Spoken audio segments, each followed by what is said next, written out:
Don't tell me that the moon is shining. Show me the glint of light on broken glass.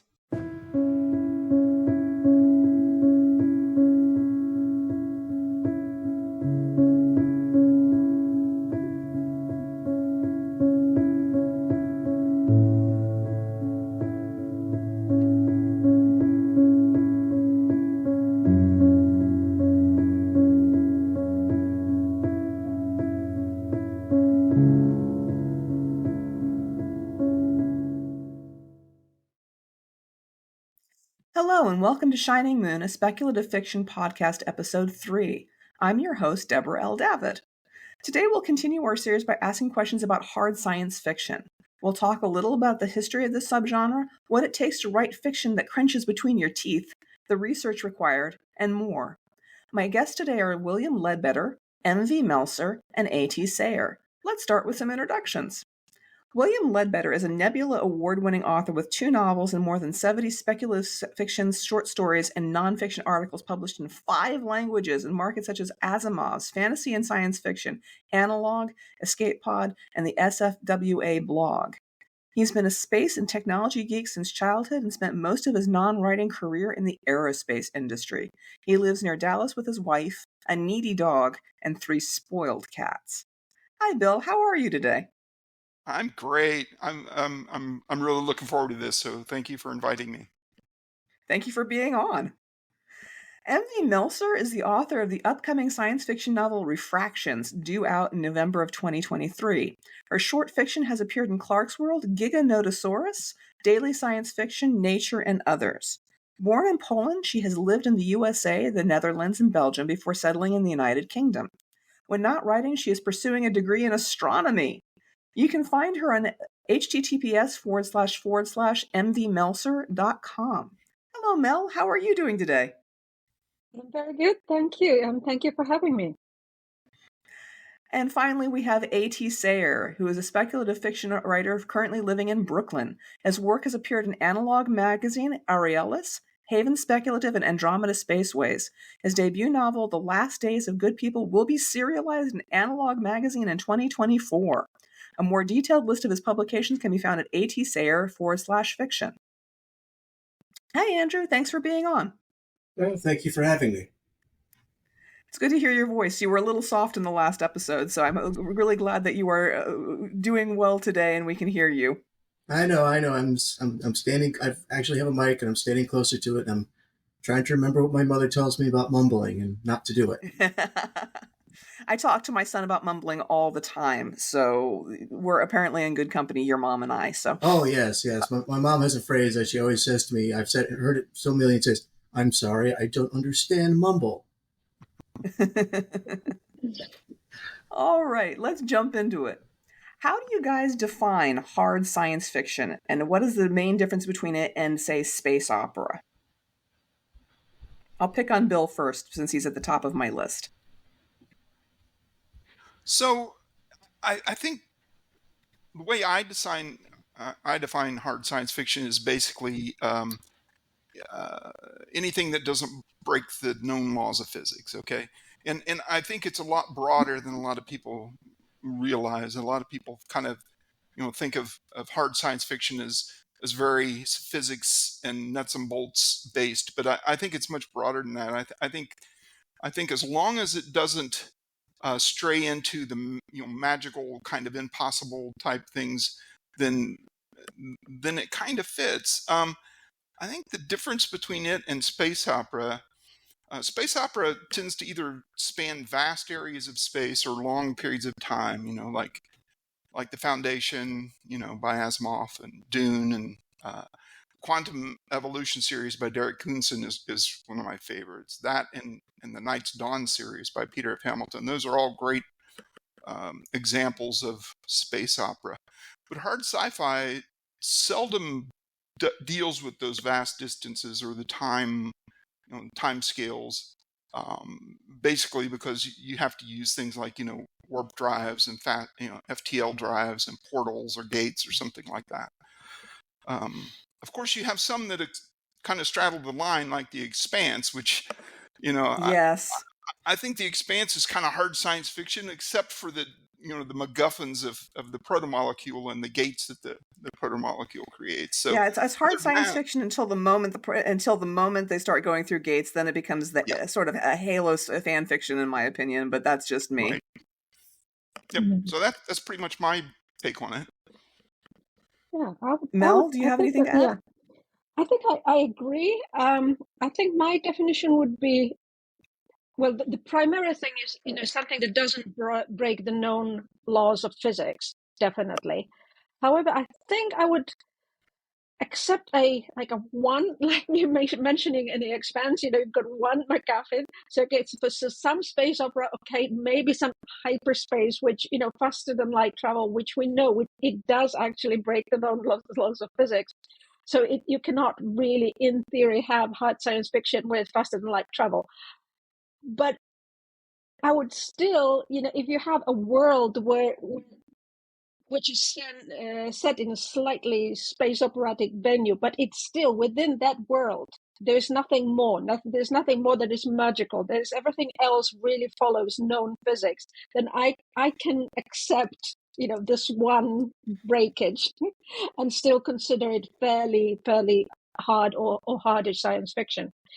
And there's also the thing called the mundane science fiction, which is the one that is really not just breaking known laws of physics, but also things based on the science and technology that are basically within an arm's reach from where we are today. And there's some great examples, like recently the Luna series by Ian McDonald, which is just amazing. And it's all technology that either already exists or can be very easily imagined to exist. And following from what Bill said, the space opera really has this thing that hardly ever you can deal with galactic spanning plots within constraints of known physics. At the same time, I think there is hard space opera. And one of my favorite authors of it is Alistair Reynolds. And yes, it always does involve long periods of cold sleep, basically, where people travel between distances. So there is no faster than light travel in his world. And some of it is the technology is so advanced that it could be magic. But here's the difference between fantasy and advanced science is that people who are using this advanced science know that it's science, know where it comes from, know the principles. So it does feel very concrete, feels very real. And that's what I'm trying to do. And I'm not going to plug my novel yet, but that's what I'm trying to do. I'll plug it later. Yeah, that's what I'm doing in my novel, which is a space opera. Definitely, it happens. Most of the action takes place in a far away place, but there is again no faster than light travel, and science is all very based on what we know, and hopefully no laws of physics are broken. All right, fair enough. Andrew, would you like to add anything to that? Well, sure. For me, hard science fiction, I mean, obviously, as both Bill and Mel have said, is hard science fiction doesn't break any known laws of physics. Obviously, I mean, there are obvious ways around that everybody, even hard science fiction writers, can do. For example, in Larry Niven's Neutron Star, his ship is made out of a metal called neutronium, which is apparently harvested from neutron stars, which isn't physically possible. But he gets away with it because even though you can't conceive of a way of doing it without breaking laws of physics, he doesn't go into enough explanation of how it's done for you to be able to prove that it breaks laws of physics. He can just say, well, it's something that is perfectly fine by the laws of physics. I'm just not going to explain to you exactly how the process works. So there are ways you can do that kind of thing. The same thing with faster than light travel, warp speed. I mean, obviously, it doesn't have to be as simplistic as it is in Star Trek, where it's warp speed just means going really, really, really fast. But you can travel through wormholes. Some of the I can't remember exactly what it's called, but some of the space travel that they have that they've been hypothesizing now, where you can create a warp bubble around your field and just like collapse the space in front of it. Yeah, vacuary drives. I mean, that's faster than light travel, if it's actually possible. And it doesn't break the laws of physics that we know of. It's still ridiculously impossible because the energy needed to be able to do it is impossible. but it's fine. But for me, the definition of hard science fiction, to get back to that, is all science fiction is about technology in some form or other, whether it be futuristic space travel, robots, uh, sociological science, sociological concepts even. Hard science fiction for me means that the theme and the plot of the story is specifically about some technology that is, as we've said, doesn't break the laws of physics. Not all science fiction does that, of course. I mean, like, again, I say Larry Niven because he's always been my biggest proof of this. His stories are specifically about the technology, like something inside the science is where the theme and the plot is. For me, that's what hard science fiction is about. Whereas normal science fiction, it's futuristic, but the plot and the theme isn't necessarily dependent on the technology to get its point across. I hope that makes sense. It does. Okay. All right. So my next question is, who are some of your biggest influences in writing hard science fiction? You mentioned Larry Niven, and but who was influential to you as you were growing up, and who has basically defined your style of writing as you write hard science fiction? And I'll bop this back over to Bill. Yeah, Larry Niven has already been mentioned, so of course he's on the list. Most of mine are like old guys, like Hal Clement and Robert Forward, guys that are already dead. Greg Benford, Larry Niven, Arthur C. Clarke, of course. Absolutely. There's some modern influences too. You probably know C. Stewart Hardwick. He's a very good hard sci-fi writer. So is Martin Shoemaker and Les Johnson. So Brian Trent. They're all really good at this. So I try to pick up lessons from them too. So. Okay, that's fair enough. I definitely know C. Stewart Hardwick. He's great. Mel, do you have anybody that you would like to call out as having been influential to you? Because you might have a completely different list since you obviously came up reading different languages. Absolutely. And although these names will, some of them will repeat, but most of my influences, I mean, for our listeners, I am Polish. I was born in Poland, born and raised in Poland. And I grew up reading Stanisław Lem. Basically, that was my introduction to science fiction. And I devoured all of his books. And although they are not hard science fiction, they are the type of book that I mentioned that breaks one rule, so it gets you to this different world on this hyperdrive or whatever.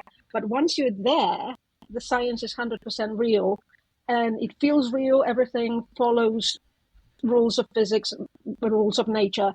So, and within this, there is the story, and the story is about technology and greater than technology, and it's about all the repercussions. And what I loved about him is how he used science and potential development of science to actually link it back to, realities, especially back then in Poland that was still behind the Iron Curtain. And some of his books were just direct, basically big metaphors on what was happening in that area of the world.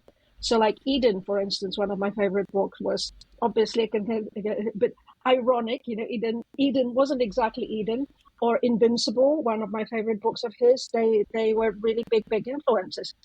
And within the Anglosphere, I kind of started reading English language science fiction later. So I did not grow up on the classics, but I then devoured books by Kim Stanley Robinson, Alistair Reynolds, as I mentioned, and some others, and who are very, very solidly based in science. Even like, for instance, in case of Kim Stanley Robinson, when he wrote the Mars trilogy, the science was different as compared to what we know now. Exactly. But it still followed the same rules of trying to use what we know and extrapolate from there. Could you repeat the name of the Polish author that you mentioned, because you glitched a little bit, and I want to make sure everybody can hear the name? It's Stanisław Lem, who is mostly known from Solaris. Okay, thank you. Andrew, what are some of your foundational books and authors? Well, I mean, obviously, I was the one who brought up Larry Niven, and probably you'd probably be that. As far as it comes to hard science fiction, Larry Niven would be, because I read Ringworld when I was about 13 or so, and that was probably my introduction to really serious hard science fiction. Because before that, I had been reading. Uh, the closest I came before that to reading hard science fiction was probably Piers Anthony, and not the Exant series, but like his Curly and Quest series, or his the one with the one where everybody lives on a gaming planet, and it's sort of like an alternate reality with I can't remember what it was called, but that was as close as I came to hard science fiction. But beyond him, also Arthur C. Clarke, as Bill mentioned, Asimov as well. I mean, Asimov was very his hard science fiction. I mean, he's not the hardest of hard science fiction writers, but he certainly is up there. Some of his robot short stories, specifically the concepts behind the Foundation series, not so much the application of the Foundation series later, but he was very instrumental. And honestly, I don't know. I'm almost accidentally a hard science fiction writer. I just keep getting published in Analog. I never really considered myself a hard science fiction writer until that started happening. All right, so that's a good place to start with the next question, which is, what does it take to write hard science fiction? And what kind of research do you do to write a hard sci-fi story? I personally, when I've written things for Analog, I've sat down with a map of Mars, and I've basically traced my way through the Rift Valleys as my little rover has gone along, and I read copiously about the outflow events that would have created them, and so on and so forth. And I try to picture being there as best I can. But what sort of research do you guys do? And how do you come up with a concept that is hard science fiction and then make sure that you are keeping within the bounds of science as we know it today? Since, as Mel said, science changes, which is what it's for. Well, I honestly, I did this for one of my short stories, my first short story in Analog, which was based on a Martian rover traversing the planet. I actually did the same exact thing. I had a map of Mars up on my other. I have two screens on my computer. I had the map of Mars up on one while I was writing, and I was actually tracking them across the desert in the specific area was. So yeah, this is that kind of research. Obviously, Google is great for this kind of thing for those of us who aren't in the science field on a regular basis, which makes it easy to be able to get the information like, oh, what is this? Oh, what is the temperature of empty space, say 500,000 kilometers away from red giant type D? You know, you can find that kind of thing out in Google and not have to just kind of like fake it, I suppose would be a way to put it. So Google's a good place to research. Obviously, they're remembering back to science class, things that you might have heard in science class, and my old standby, Carl Sagan's Cosmos, which I will watch again once a year. Bill, how about you? How do you go about researching? Well, researching, I do a lot of things. I read a lot, for example, it's just that I find technology and science changes and discoveries and things like that really exciting. So it's constantly just kind of flowing through my mind because I'm reading about it all the time. But I also like for example, when I was writing these Kill Day novels of mine, I read 5 or 6 different books by experts in the AI field because that's primarily what these books are about.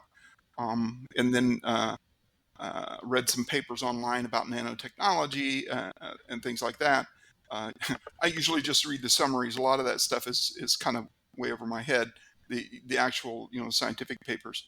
But I also like to ask experts directly. I have an article at the SIFWA blog that's free to read called "The Scientist Next Door." So you might want to, if you're interested, you might want to find that and read it. But like for example, I found out that one of the authors of one of these nanotech papers that I had read online lived and worked, or anyway, for a company that was like 10 minutes away from where I worked. So I pinged the guy with an email and said, "Hey, I'll buy you lunch if you let me milk your brain on nanotechnology." And the guy was just wonderful. He took me into where, the place where they were actually doing nanotechnology and showed me around. And so anyway, one of the things like is in that article of mine is it's surprisingly, these experts in some of these fields, they actually like to talk about what they do. So as long as you approach it professionally, you can get some great information, make some good friends, and things of that nature. So, And and also, it's like you said, what does it take to write science fiction? Or hard science fiction? That's part of the yes, question, right? yes, it is. I think it might be easier than people think. I teach a little writing class on writing science fiction, and one of the examples I use is Flowers for Algernon. And I think it works really good for writing hard science fiction too, because I mean, Daniel Keyes was really a literature professor. I mean, he was not a scientist. So the only real science part of this was this made up operation that made Charlie smarter. And the rest of the book and the rest of the story and the book were built around how this new technology affected the characters, affected Charlie and all the characters around him. So, but it didn't violate any rules of physics or any known science. So in my book, that classifies as hard science fiction as anything else, even though it wasn't all physics and nuts and bolts, So This is true. Mm-hmm. Mel, how do you approach writing hard science fiction, and what sort of research do you do? Well, starting with me being the queen of overkill, that's one of the reasons I am just getting a degree because I've been doing lots of research. I've always been interested in the subject matter, and I got fed up with reading the introduction to, so decided to just jump on it and get just a simple undergraduate degree, but still it gives me all the basics of it's astronomy and planetary sciences, and I discover things as I go along. And by the way, I'm in the UK, so I can do it basically relatively almost for nothing, which is one of the reasons I'm doing it, and I'm having fun with it. So, but by no means am I trying to say that you have to get a degree to write science fiction or hard science fiction. Absolutely not.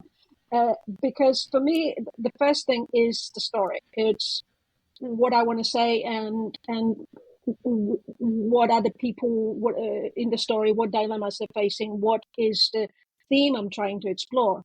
And because I could set it in a fantasy setting, I could set it in any other setting, but it's just not what I prefer to do. So I'd rather put them somewhere in orbit or somewhere on a planet or somewhere, and then I'm going to do the research I need to do to make sure that it is actually realistic. So I remember once I had a novel project that didn't work out, but it was on a rotating space station, and I kept changing the dimensions of the station. So I ended up making an Excel spreadsheet with macros in it. So each time I plugged in the new numbers for the station, I could still keep them at around 1G in the rotation. So you can play with. See, the research is basically whatever is required for particular work. And recently, some projects I worked on involved medicine and biology, and I have no background in that at all. So as Bill said, paying the experts, and people will be usually very, very willing and eager to share their expertise and give you all advice. So for me, the concept is first, and then finding out what you need, what science you need, to make it work within the constraints of known physics. All right.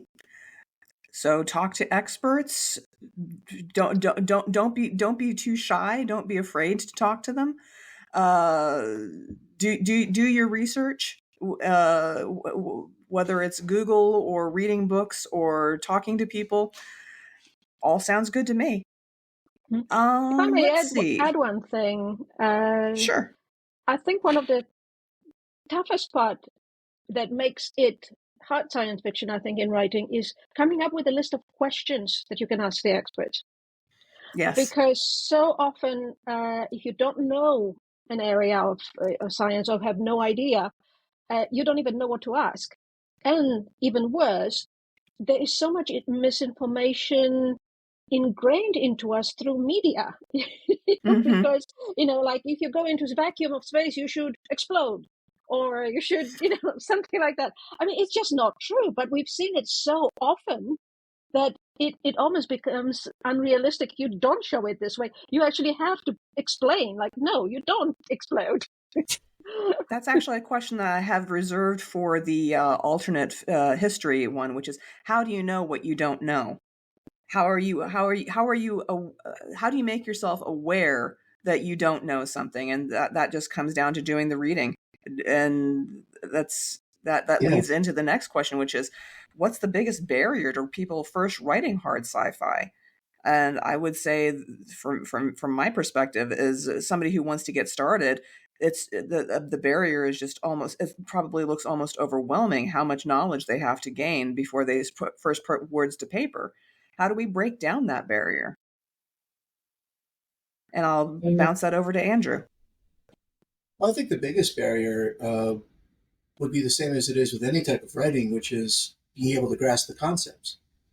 You can do as much writing, as much research as you want, but if you don't truly understand the concept of what would happen to a body in space, or if you don't truly understand the way the planets orbit the sun, no amount of research is going to make it so that you can be able to understand it properly enough to write about. So that would be the biggest obstacle, is just being able to grasp the concepts that you're wishing to deal with. It can be done. I'm not trying to set up a giant gatekeeper. I'm not trying to be a gatekeeper about this, but you need to be able to understand the concepts. You can't just, research will only get you so far.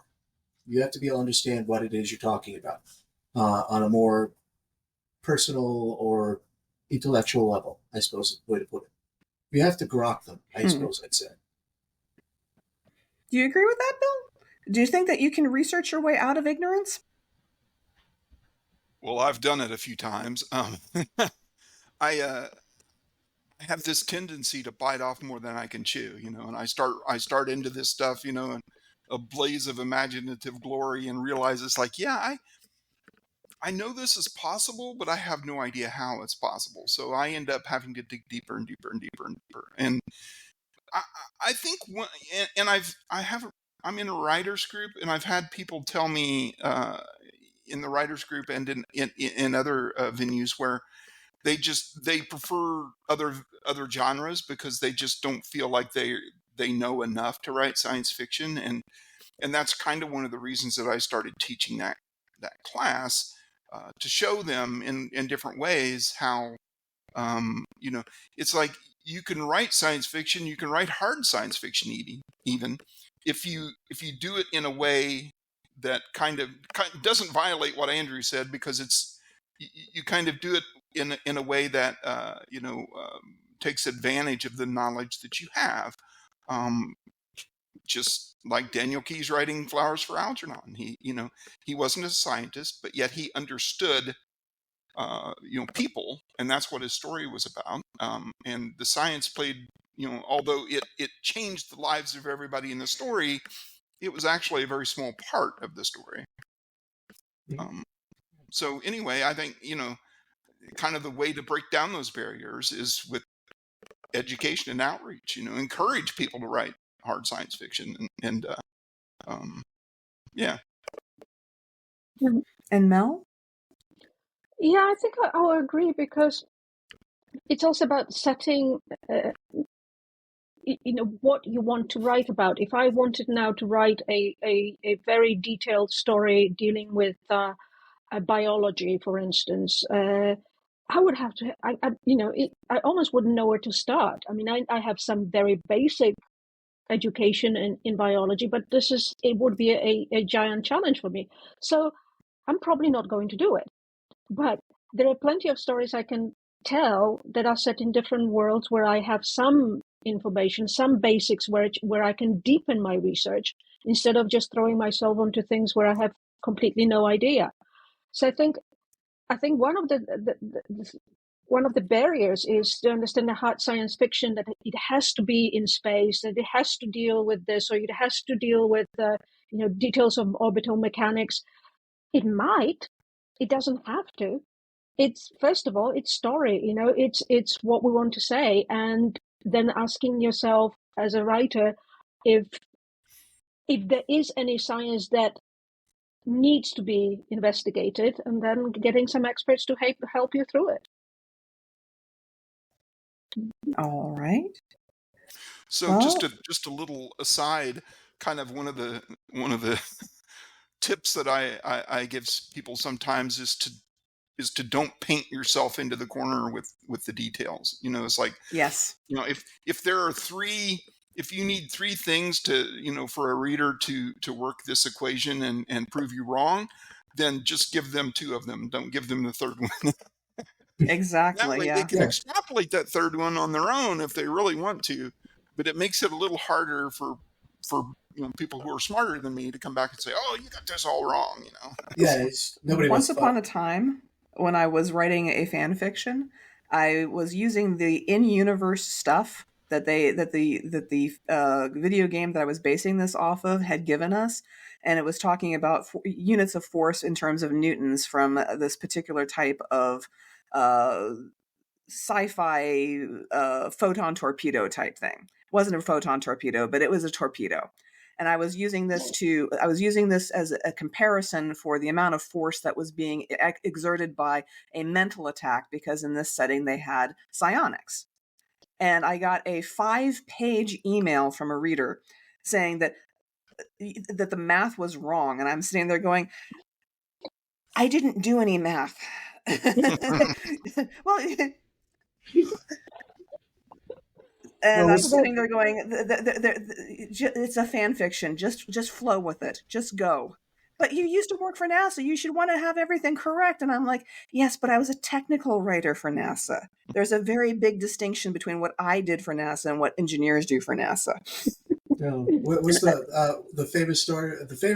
Again, this is the third time I'm invoking Larry Niven, so I suppose he's going to show up behind me in a second. But the famous story about Larry Niven's Ring World, where he had gotten something fundamentally wrong on his science about it. I think it was like, for some reason, he thought if he spinning the ring around the sun would keep it would hold in place by centrifugal force, which doesn't make any sense. And after the book came out, it was really popular and all that, and apparently there were physics students running up and down the hallways of MIT screaming about how this scientific inaccuracy in Ring World. That's so literally Larry Niven wrote the sequel to Ring World to fix that problem. I think I actually read him in a foreword saying the only reason I wrote this book is to fix that, because I was so embarrassed that I got that wrong. Ring World Engineers makes sense. The title, right? Yeah.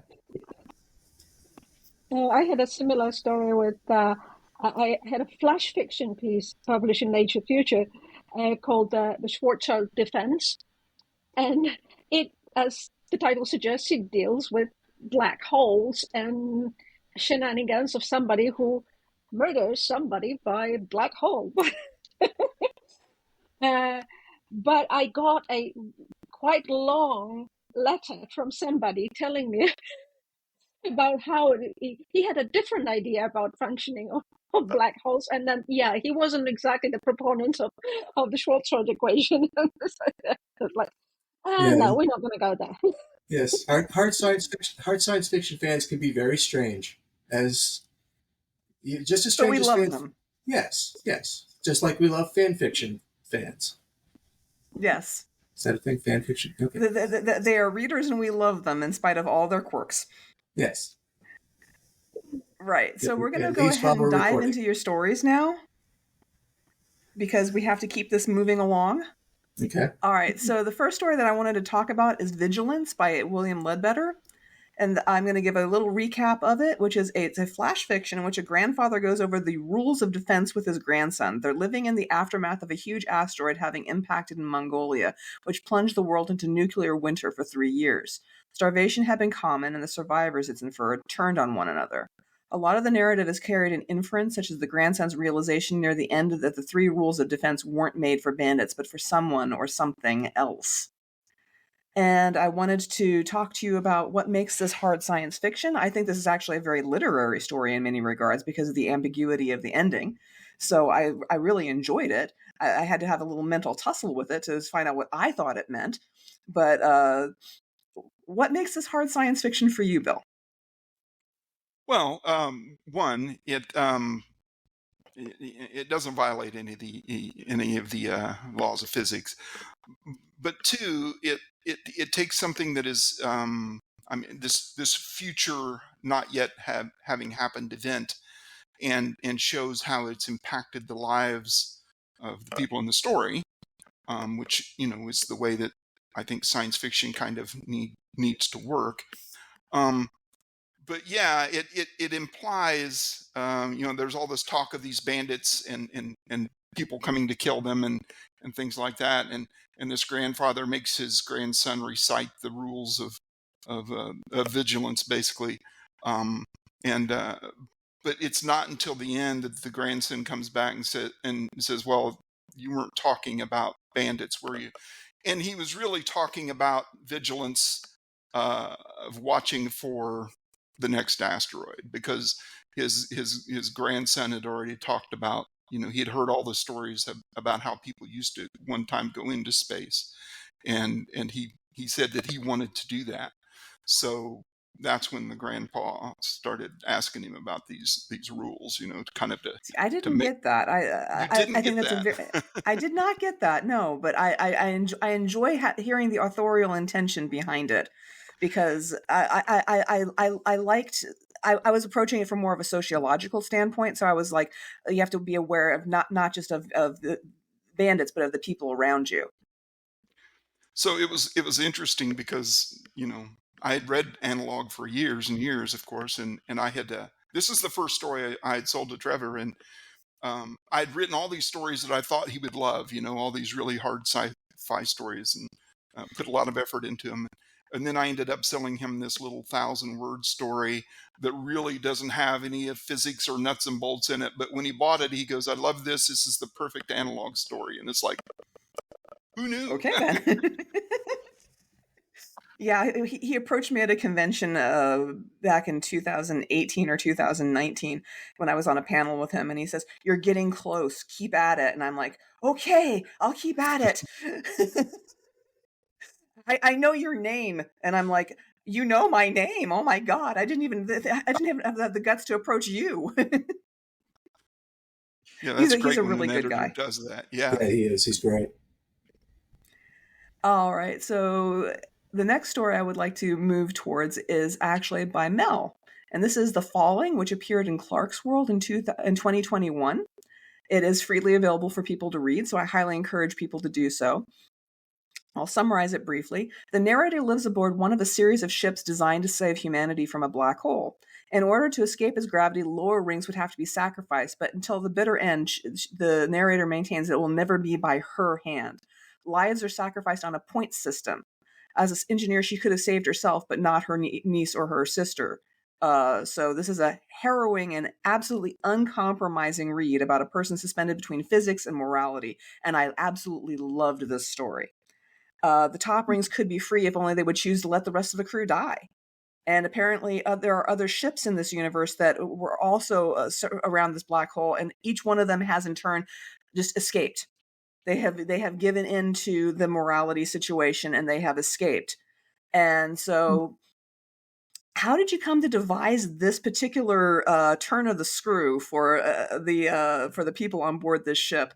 And just talk to me about that for a moment, because you're using the hard physics versus the morality, and I just love the tension between them. I was actually studying black holes at the time, studying the relativity and obviously thinking about it a lot. And I had this concept of basically falling, of being suspended in between. You're still hanging on, but you're in this perpetual state of not being able to escape. And what kind of society would that build, and how you live there, knowing that you always, so close to going either way. And so that was the beginning, and that's how I started it with with the first line being, we are falling. And the whole society built from there. And then the character kind of came to be. And one of the things in the story is that they sacrifice everything that is not, that would add weight, that would add mass. So, for instance, on all the lower, only the upper decks have engineering. All the lower decks have almost zero technology. So, like, his mother is a calculator because she can calculate a lot of things in her head. So it's that's how this whole world came to be, and then the consequences of the choices.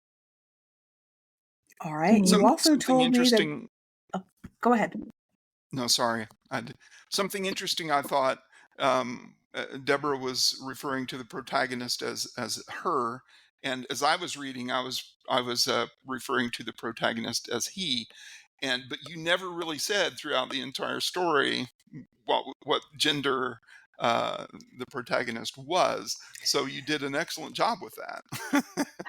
I was going with them being twins.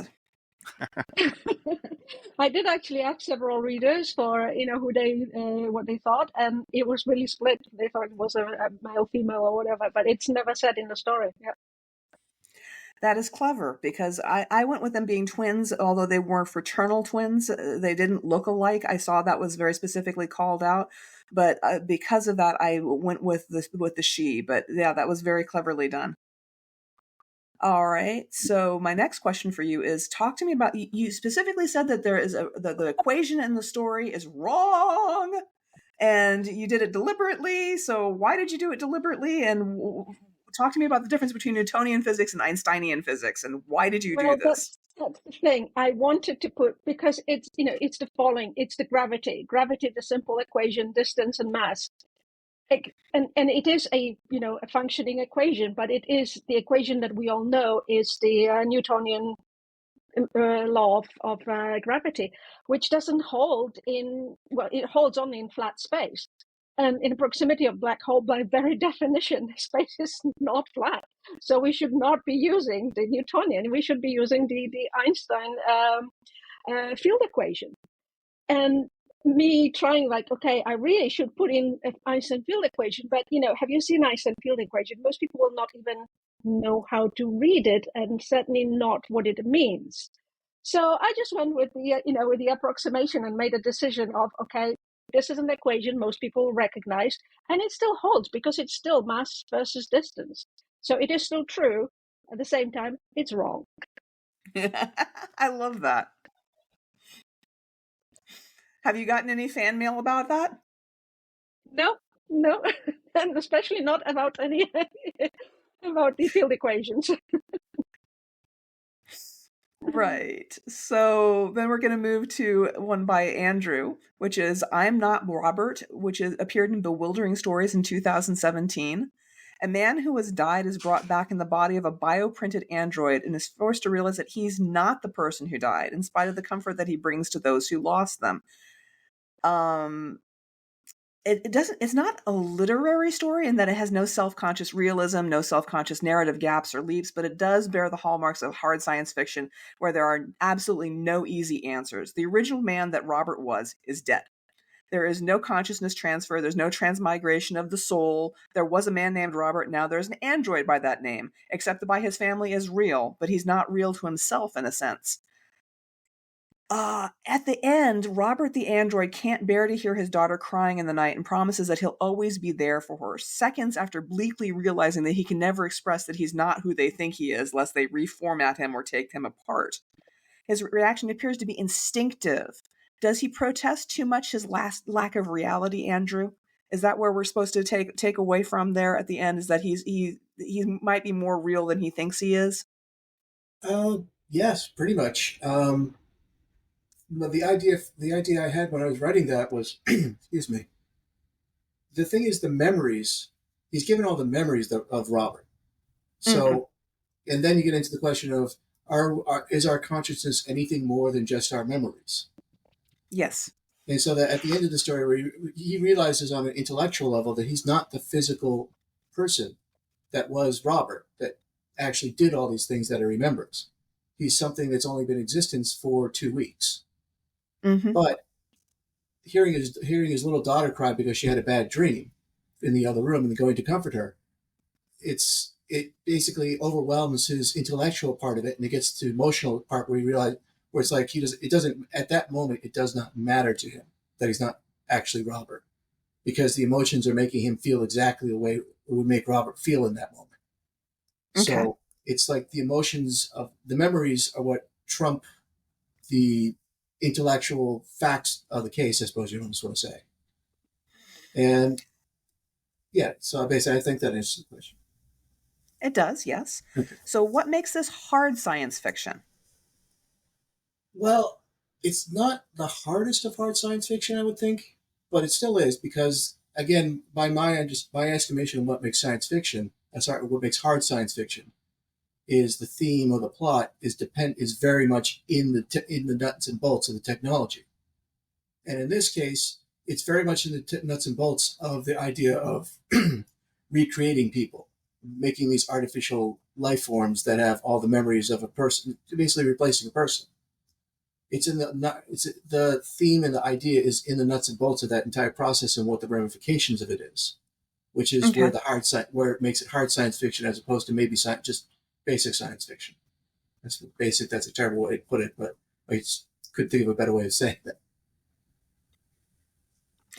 We're going to bounce back to Bill now with a story that I absolutely loved, which is Broken Wings, which appeared in fantasy and science fiction. And on Deimos, one of the two moons of Mars, a space traffic controller paralyzed below the waist and an asteroid miner uncover a relic possibly from the Oort cloud that predates human history and have to deal with pirates intent on stealing the relic and the location where the miner found it. It's a great, gripping read that focuses at least as much on the interpersonal relationships as it does on action. The story is clearly hard science fiction set in the near future without galaxy-spanning empires or whiz-bang technology. The biggest technological advances are really the lasers on the mining drones, which the narrator tries to employ to save the asteroid miner, and she promptly cuts off one of her legs with it. So she, how did you decide to limit the technology of your story, and why did you decide to limit it to the very close future? Well, this is actually, and this happens to me a lot. The kind of the idea behind this story, kind of a almost kind of this love story between this couple who've never met. That they'd only talk to each other on over radio or video, and I guess that the idea of that had bounced around in my head for years. And it wasn't until I switched the protagonist from the miner uh, to the space traffic controller that the thing just all started to fall together. Yeah. And the and having it set on a moon of Mars made it so that it didn't have to be something in the far future. It could be 50, 60 years out there maybe. But I definitely did. Seeing as when I finally decided how I was going to structure the story, there was no reason to add anything in there that wasn't already, accepted science. And so I just kind of structured everything around what I knew would be available or assumed would be available in an environment like that.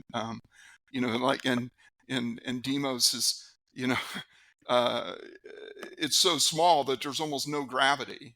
So it's like, that's kind of a trap that a lot of people fall into, and I actually found myself falling into it too. So I had to kind of remind the reader and remind myself occasionally that if somebody would jump just a little bit, that they would raise up off the floor and Yes, float, because there's just almost no gravity there. exactly. Yes, I've written a story about Phobos, and I had to make a distinction between that and Deimos, because on Phobos you'll slowly start to come back, but on Deimos you might launch yourself into orbit if you are a little bit too vigorous. Yeah. So I particularly liked the relationship between the out-of-shape miner and the disabled air traffic controller. Each of them has their own problems, yet they combine to make a really satisfying whole. And I find that in a lot of hard sci-fi, interpersonal relationships sort of get thrown by the wayside, and I think that's a real shame. obviously you decided early on in the writing process that this was going to be the focus of the story. Uh, why did you decide that, and how did you go about sort of flouting this hard science fiction convention that relationships aren't nearly as important as the science? Well, oddly enough, this environment, this lack of gravity for both of these characters, um, both enabled them to live the life that they had, um, but neither one of them was comfortable enough with that to share it with this person that they had been talking with over years, basically. Mm-hmm. The asteroid miner, he really almost never had to leave his ship. I mean, so he lived in this almost zero G environment most of his, and he's your classic geeky type guy who he's eating all the time, and he's playing video games, all this kind of stuff, playing music and watching old movies, all this kind of stuff to kill time during these long trips, through the asteroid belt and everything. And her, on the other hand, she was paralyzed from the waist down, so a low or zero gravity environment was perfect for her too. And that's kind of it's an old trope in space science fiction, how disabled people sometimes can be made whole or whatever. But I worried really at some point. It's like, I'm not disabled. So I really didn't want to try to address that aspect of her, of her character. So basically, I had her doing all these things to overcome her disability without really focusing on her disability or how it had affected her life. And other than the fact that this job on Demos was a good fit for her, she had um, this mechanical thing that she wore that enabled her to move around, but she was ashamed of it and things like that. So um, but in the end, it's like she was the hero and she saved the miner and all this stuff simply by, I mean, her determination to overcome all these difficulties that she had. I really liked the story. I really enjoyed it. So thank you for sharing it with me. Well, good. I'm glad. Uh, Mel, you don't really have another one for hard science fiction. I read a bunch of yours for space opera. Do you want me to talk about one of those, or do you want me to go ahead and skip over? I think we will skip over because the other ones that are mostly they always have an element that is not exactly hard, although there are elements that will be hard-ish. So I try to sometimes find like a one area that I can explore more scientifically, but the other, sometimes the setting will be different. So how about we skip over me this time and talk about Okay, I will definitely get back to you when we do the space opera episode because I loved your stories and I want to talk about them with you. But for the moment, we're going to bop back to Andrew with his story Across the River, which appeared in Analog 2022. In an ad-filled consumeristic dystopia, holographic designers' wand breaks, necessitating the purchase of a new one. Or instead of that, a new fancy amp that would let them get ahead of the design curve. Except that it's not compatible with their docking socket. This is explicitly compared and contrasted with the kids in the street below who are breaking up concrete, mixing in manure into the revealed soil, and planting seeds. And they're reaching for the future in another way entirely. I wanted to ask you how you came up with this concept of constantly having to keep ahead of the curve in terms of technology and how it basically breaks the person in question. Basically, by being a freelance film and video person in New York, and having to buy a brand new computer 3 years ago just so I could start doing video editing remotely at home, Okay. and knowing that I honestly barely could afford it. If it wasn't for my brother Joe, who lives in Hawaii, who's the technical person of the family, if it wasn't for his help being able to find something affordable, I probably wouldn't be able to manage it at all. And that's generally where the idea comes from. The character is struggling to keep up, and struggling to keep up with the technology in a way that they only need it for this one important but very narrow way of their life. Whereas it's a very all-encompassing bit of technology that they don't really need outside of this job that they do. But they have no choice but to keep up with it otherwise. And they're very dismissive of the work that they do. Yes, they are. They work in advertising, working on advertising campaigns and things of that nature. And they're living in the hip area of town where people that's beneath them, and they consider it beneath them as well. But as much as they can consider it beneath them, they have no choice but to they're actually just as much of a victim of being prey to it as everyone else is. And yeah, I liked the way they kept trying to block out the advertising, but it kept assaulting them anyways. And that was very bleak, but very real. Yes, and any similarities between Brooklyn and uptown Manhattan is purely coincidental in the story. Right. So what made this one hard science fiction for you? Well, again, the way that the story is dependent on the technology. Again, I mean, I keep saying this, but it's my definition of hard science fiction is something that's dependent on the nuts and bolts of the technology for its theme or its idea. And in this one, it's very much if it wasn't, it's the details. The detail I have to get into. I mean, I had to invent an entire bit of an entire product line in my head. I had to invent it just to have something for her to be for them to be trying to get. And that for me is what makes it hard science fiction. Again, it's not the hardest of hard science fiction, but I still consider it in the same type of genre, the same type of subgenre, that is, because it's very much about the technology involved. It's almost, I mean, it's thematically it says more about the technology than it says about any of the characters. It does. It has a very bleak look at what technology does to people that depend on it too much. I thought was really my takeaway from it, and the artificiality of the life that they are engaged in was also an overarching theme that I thought was relevant and very poignant.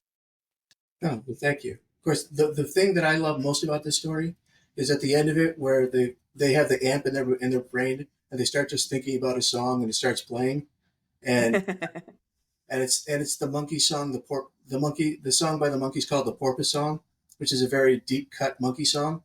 And the proudest moment of my career right now is that I actually probably the only person who's ever mentioned the Monkees in Analog magazine. I'm proud of that moment. Is the finest moment of my writing career. Right. So we're going to go ahead and we're going to talk about a story that we all read for this podcast, which is Holly Schofield's Maximum Efficiency. It's available as for free, even though it's from Analog at the moment, because it was a finalist for the 2022 Analog Analytical Laboratory. I know that because I won in my category. So anyways, what did we like? What didn't we like? How is the story hard sci-fi? What scientific principles did it explore?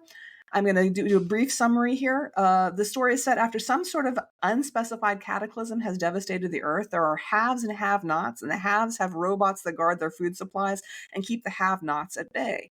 One of those robots has been damaged and is malfunctioning when it approaches a woman of the have-nots who is eking out a living growing soybeans and turning them into tofu for trade with other survivors.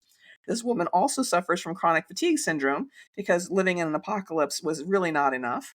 So she has only the spoons to care about so many things in a given day, so being afraid of a 7-foot-tall combat model robot is not one of them.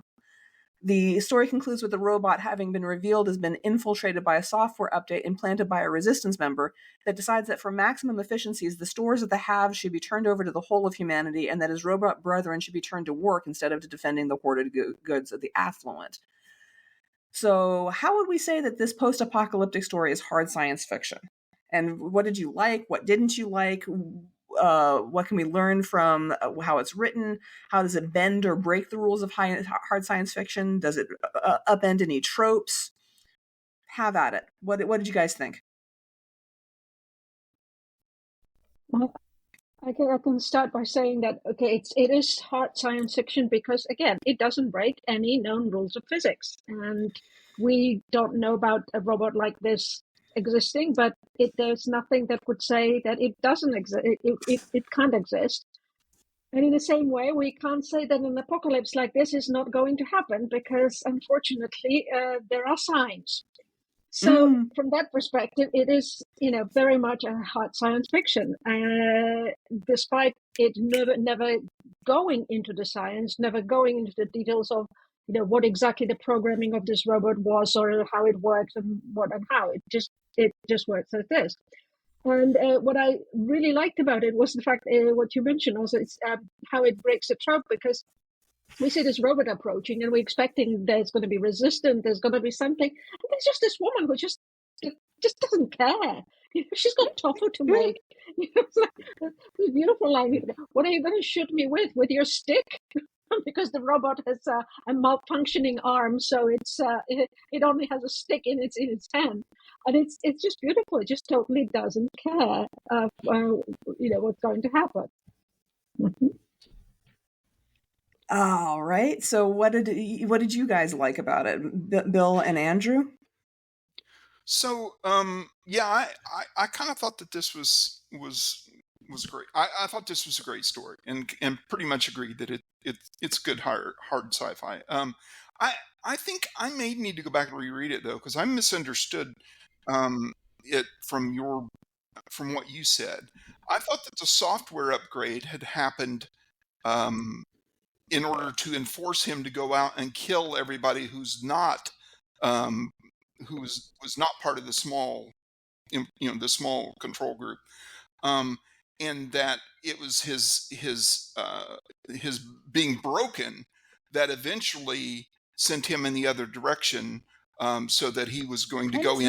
I may have misunderstood something then, because I really thought it was that the warehouse had been infiltrated by a resistance member, and that he had been given something that was against the programming that he already had, and that as it promulgated through his system. I may have to reread. Yeah, because I think he was just a warehouse robot, doing the whole efficiency thing, and then they changed his programming to go out and kill these people. Okay, so then I probably misunderstood. Once he got broken, then he kind of reverted back to his old programming. I mean, and we saw him doing that in her little hovel where he was patching up all this stuff and reorganizing everything. It was very much his core programming as a warehouse robot. I could see driving that. But I thought it was really cool how the combination of the vibrations from him chopping the wood and his running diagnostics and identifying parts of himself that no longer were efficient and cutting them away, and running repair routines, a combination of all these things together, along with several restarts along the way that he mentioned, kind of set him on a totally different path. I mean, it kind of reminds me a little bit of V'ger from Star Trek: The Motion Picture, Yeah. And one thing that I really love about this is, like, she's very good with painting a picture using very few words, and this is something that I constantly struggle to do. Like in the second paragraph, it goes, "Here is nothing overtly dangerous about the scene, but better to run all functional scans before approaching. Even 7-foot androids trained to fight renegades can't be too careful. But out here, miles from the barricades, badly damaged and armed with only a broken tree branch." I mean, she painted this whole picture of exactly the situation this robot finds himself in, but she did it in this one, there are 2 sentences in this paragraph. So, I thought that was really great. So that's pretty much my take on it. I really loved how the ending came about, kind of gradually, but he was off to do the right thing, Yeah, I really liked that it ended on a very hopeful note in many respects, because he was going to go back to the factory, back to the warehouse, and he was going to basically be a malware, and he was going to infect all his fellow robots with Hope Patch 1.0. So I liked that. Yeah, it's Andrew? yeah, it's I like that. The thing I like, I mean, it's obviously, I mean, for me, it's still hard. It's hard science fiction, based because the whole story is inside the dynamics and ramifications of a malfunction, and Mm-hmm. it makes a very fun comment that I've actually played with a couple of times in other things where sentience is nothing more than malfunctioning robot. Um, like we're all sentient because we're malfunctioning. Because that's what basically happens with K3RA. They are running fine. Then there's some type of mishap that happens. It takes out half their processing server, their brain, for lack of a better way of saying it, and their way to try to restructure things back together leads them to this conclusion that's completely contrary to what their original programming said. Which, yeah, again, that's for me. That's you're alive because you're malfunctioning, and that's I just love the concept of that. And the logic, the step by step logic that Schofield uses to get the process going of they the robot starts here, but through these logical leaps in their thinking, they get to this place that's completely different. And I like the methodical way that she goes from the start point A to point B. I think is really nice in the story. I Yeah. remember reading this in analog when it first came out too. I remember enjoying it then as well. And what I also love about it, and what I think it was done really, really skillfully, is we have this robot, and we start with the title, Maximum Efficiency. And we have this robot with malfunctioning, and it's all about, trying to figure out what's efficient, what's not efficient, because it was a warehouse robot. So, it was programmed to stack things up and plan for efficiency. And as the programming basically takes over and tries, and he starts to clean up the hut and does everything. And then we go from there to the conclusion of the story, which is the whole theme of it, is that actually the whole world is not efficient because of division between the haves and the have-nots. There is enough to share. We just have to distribute it for maximum efficiency. Very powerful message there. Yes. Yeah. Malfunctioning makes you a Bolshevik, I guess. How it sneaks up on you from this warehouse robot to an absolute logical conclusion. Yeah, we need to just relocate and redistribute the goods for maximum efficiency. Very well done. Yeah, I really enjoyed this story. And I also enjoyed Andrew Sayer's story, Giant, which he's about to read to us, at least a section of it. Are you ready to do that, Andrew? Yes, I'm ready. Let me just get a little bit of water, just clear my throat a little bit. All right. So I'm just going to read the first section of the story. This is the first bit of it, and I hopefully will not fumble the entire thing. All right. There wasn't even a moment of lightheadedness coming out of the jump. That in itself was something to get used to. 29 years of space travel made me instinctively anticipate those final few seconds after the return to normal space, when your vision blurs and the nausea rolls over you like a pulse. You learn to close your eyes and hold your breath because that helps. But on the Chapman, there's nothing. These new drives glide so smoothly from hyperspace back into the universe that they leave old hands like me gritting my teeth like a fool before I remember. All I can do till I break the habit is quietly let out the breath and open my eyes, and hope none of these kids on my crew noticed. We came into the Mendry system more precisely than threading a needle, re-entering the normal space within the gravitational influence of the red dwarf 45 million kilometers away, 3 million kilometers above the orbital plane. Mendry Prime, the planetoid that was our ultimate destination, was almost directly below us at negative 0.03 of the y-axis. I couldn't help but smile. A 16-parsec jump, and we dropped back into normal space exactly where I ordered. All we needed to do now was push against the gravity of the star a little and let the system overtake us. In 3 days, we would drift gently down into a stable orbit around the planetoid. It felt like overkill to send us on this mission. That little world down there had been raising eyebrows at Astro for years. But they should have sent a science vessel to investigate it, not us. Yet here we were, given this detour on our way out to Obsidian Sector Patrol. Things have been calm there recently, so Command didn't think we'd be missed for a week or two. I was hoping this side trip wouldn't even take that long. After an hour, I decided to go for a walk and left the descent into orbit to my XO. She was an impressive officer, like all of our 4,000-some-odd kids under my command. Full of energy, quick to duty, there was not so much as a hair out of place on a single one of them. Each member of my executive staff was capable enough to have their own commands if they wanted. Hell, you couldn't even get on my galley crew unless you were in the top percentile at the academy.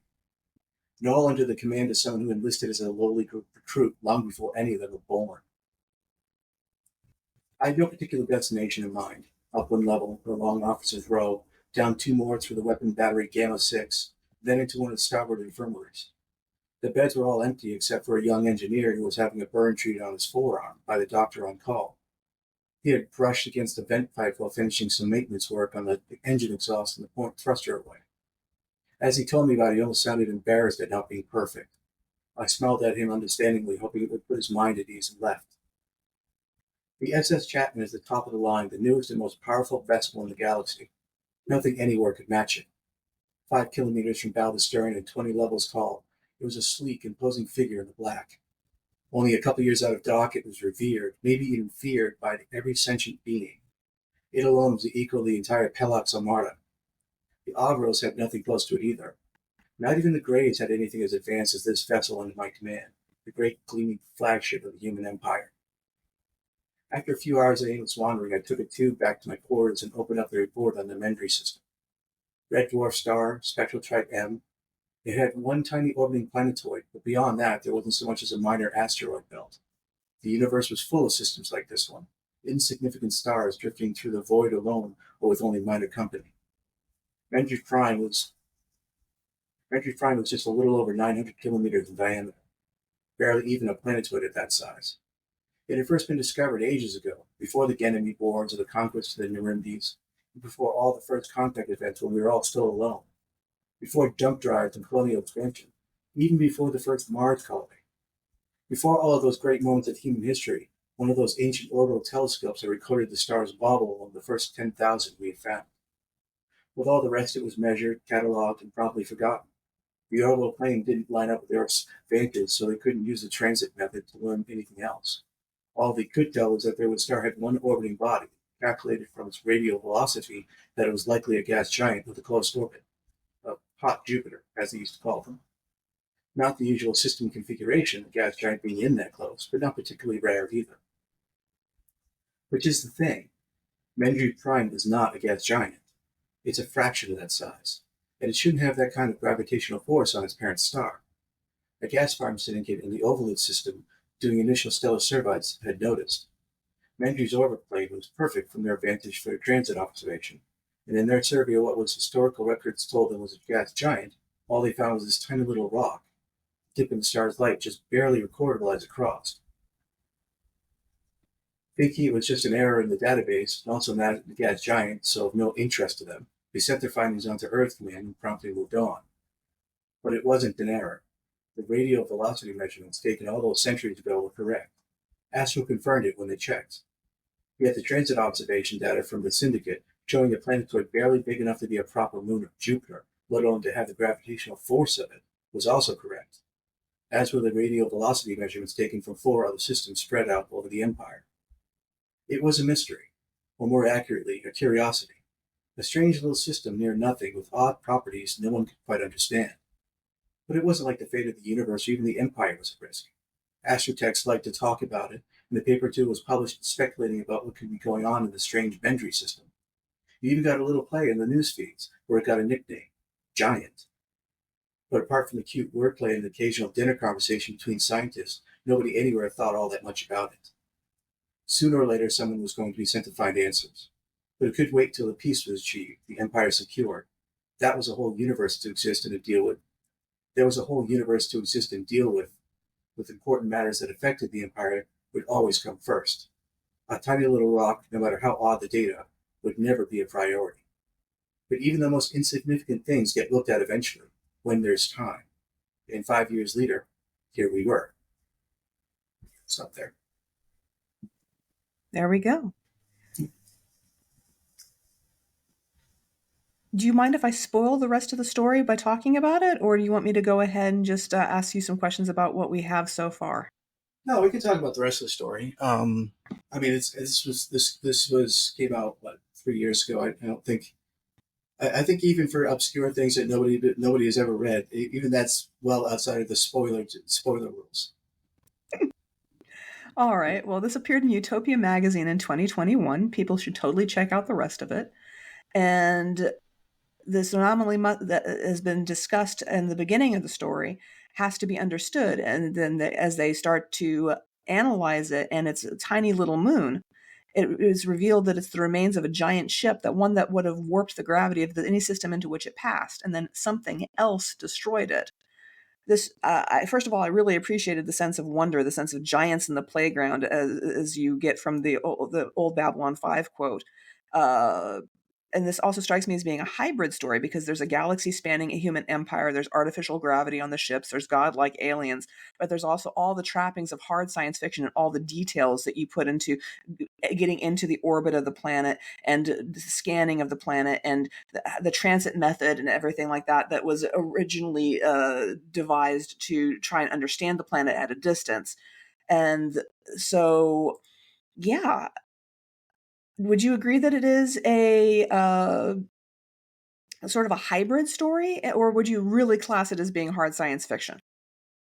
Well, I would class it as real hard science fiction. This was apparently I write a lot of hard science fiction without actually realizing it, but this was the first time I actually wrote hard science fiction specifically intending it to be very hard science fiction.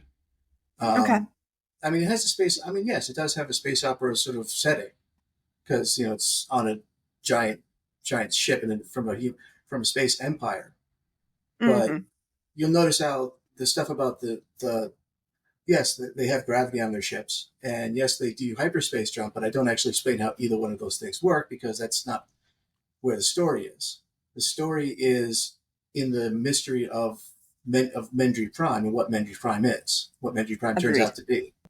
And that's where the theme and the idea is. So that's, for me, is where the hard science fiction is, and that's why it's very much hard science fiction. It took me a long time. I was very hard getting into the science of that, to make sure that while it's not necessarily something anybody could prove one way or the other, it was not doing anything that was completely contradictory to what we know now. And actually, one little anecdote about this: there's a point in the story where I talk about this temperature of space nearby the planet, and not Utopia. Another editor that I nearly had this published with about a year before was telling me that, well, no, space has no temperature. I was like, no, actually, space does actually have temperature, because if there was no temperature in space, I had this long back and forth argument with this editor, because the editor was adamant that there was no temperature in space. You couldn't have any. And I was trying to explain to her. If that were the case, then Earth would be very, very, very, very lacking in temperature itself, because no temperature would reach us from the sun. Yeah, and there would actually be no universe if there was no temperature. Yeah, there has to be. I was trying to explain. I gave up, and I took out the reference to what the temperature was. It's like, I really don't want to have to explain this. I wonder what all these infrared telescopes are measuring, seeing. Yeah. I suppose it was interesting. I like the idea the two different ways that you can actually search for planets outside the solar system, and one of them only works if the orbital plane of the solar system you're looking at is at the right angle towards us. Otherwise, it doesn't work at all. And the other one, I think even that one you have to have a certain angle. That one, the orbital the wobble, you can't see the wobble either if it's at the wrong angle. That's correct. And I just love the idea. I think that's kind of like where most of the idea came from, is just thinking about those two different ways of being able to find planets outside the solar system, and how they could have the inexactness that you could possibly get between the two of them. And yeah, I really liked how you played up that that mismatch of the gravity that it affected on the star versus the actual size of it when they were able to see it from a different location. That Yeah. I like that. Yeah, I really like the way I have them entering into the solar system. They don't actually enter into the solar system. They jump in above the orbital plane and then just kind of like sit there and wait for the solar system to catch up to them and pass them and grab them with gravity. Because I don't know about you, but whenever I think about something like that, I mean, I was just conceiving, if you're going to travel to other solar systems, that's really got to be the way you're going to do it, because you don't want to jump into a place where there's like asteroids or other planets you could accidentally smack into. You want to be above it and let it catch up to you. Well, I loved the ending of it without giving away too much.